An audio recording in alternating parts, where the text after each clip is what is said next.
નમસ્કાર, હું છું પ્રિયા અને તમે જોઈ રહ્યા છો જનતા કી જાણકારી ન્યૂઝ। નજર કરીએ આજના સમાચાર। સરપંચ શ્રી શોભનાબેન રોહિતભાઈ કાછડિયા, ગ્રામ પંચાયત ઢોલરા, 100 દિવસ ચેલેન્જ સ્પર્ધા। 1. MAI display board. 2. કરવેરા ફી બાકી રકમ ચૂકવણી માટે ઓનલાઈન સુવિધા। 3. પંચાયત ભવનમાં વિકાસ કામો દર્શાવતો બોર્ડ।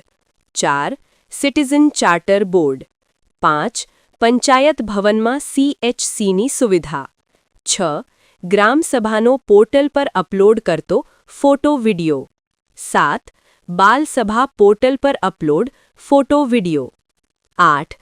મહિલા સભામાં રજૂ થયેલ પ્રશ્નોનું નિરાકરણ, મહિલાને લગતી તમામ સુવિધા। 9.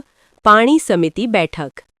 પૂરા ભારત દેશમાંથી 1 લાખથી વધુ સરપંચોએ આ સ્પર્ધામાં ભાગ લીધો હતો, જેમાં મહારાષ્ટ્ર પહેલા ક્રમે, ગુજરાત દ્વિતીય ક્રમે અને પંજાબ ત્રીજા ક્રમે રહ્યું છે, જ્યારે ગુજરાત ફર્સ્ટ રાજકોટથી લોધિકા તાલુકાના ઢોલરા ગ્રામ પંચાયત વિજેતા જાહેર થયા છે।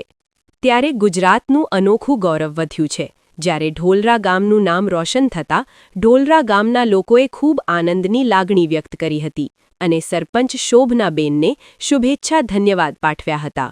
કમલેશ વસાણી, શાપર વેરાવળ।